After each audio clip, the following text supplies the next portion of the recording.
So we have further confirmation of the innovative new ride system that's going to be used in the Guardians of the Galaxy Rollercoaster that's coming to Epcot. But we'll dive into all of that up next.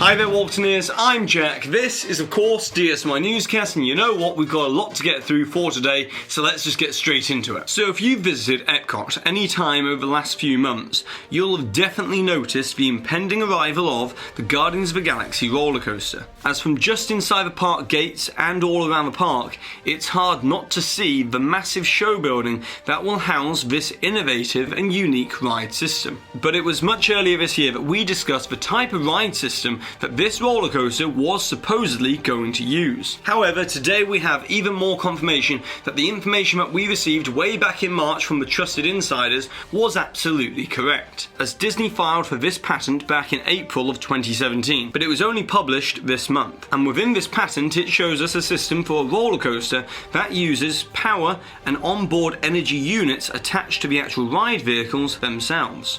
Now you're probably wondering to yourself at this point, what does this have to do with the Guardians of the Galaxy roller coaster?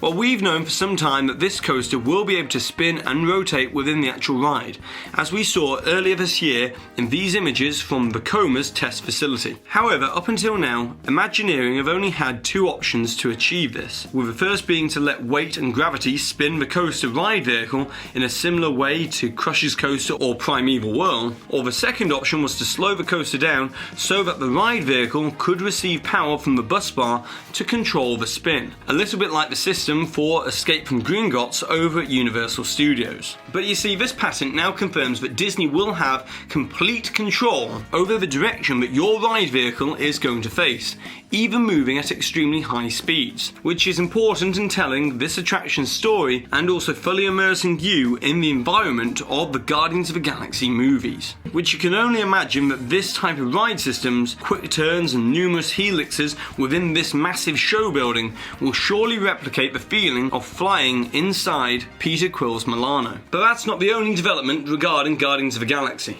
as back in September we reported on the removal of the old entrance area to the Universe of Energy Pavilion. That shows us that the entirety of the former Ellen's Energy Adventure has been completely gutted, ready to accommodate much of the new ride's elaborate queue and load and unload areas for the roller coaster. And additionally, thanks to BioReconstruct over on Twitter, we can now see that the launch tunnel that connects the new show building has almost been fully constructed. However, it's still yet to connect to the old Universe of Energy building as well. But unfortunately, it seems that Disney will be constructing the coaster track after the exterior panels of the building have been fully implemented, so it's highly doubtful that we're going to be able to see a glimpse inside this show building until Disney release some official promo material. But now let's take a break from the parks for a little bit and talk about some movie news. As you may have missed it, but Disney released this exclusive clip for Mary Poppins Returns during Dancing with the Stars last night. That gives us our first look and taste of the music that this sequel is going to have. Some people like to splash and play.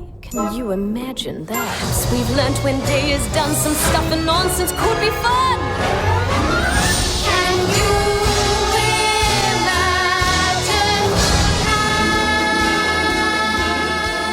And to be honest, so far from that clip, from what we can actually hear and see, it seems as if Disney have really nailed the feel of the original Disney classic. But whilst we're talking about Emily Blunt starring in one Disney movie, it was announced on Friday that Disney have pushed back the release date of their upcoming Jungle Cruise movie that stars Dwayne "The Rock" Johnson and Emily Blunt, as the previous date for release was supposedly October 11th, 2019. But now Disney have moved it to July 24th, 2020 instead. However, before we get into some more Walt Disney World news, I just want to say a quick thanks to Mickey Travels for sponsoring this episode, as Mickey Travels are only one of a select few travel agencies in the entire world that have Disney's Platinum Earmark status. So that means if you're looking to book a Disney vacation, Mickey Travels will handle all aspects of your trip and do it all for free. free, as they never charge for their services. So to get your free quote today, visit MickeyTravels.com in the description or call them on the number below. Now, when Disney released the Play Disney Parks app earlier this summer, it was stated at the time that more experiences would be coming to the app, and Disney have indeed stayed true to their word, as they are bringing an interactive experience for Pandora, the world of Avatar, that will enable you to interact with your surroundings as a way to pass the time of day during those extremely long wait times for flight to passage. And with this most recent expansion for the Play Disney Parks app, you can only just imagine the level of interactivity that Disney are planning to provide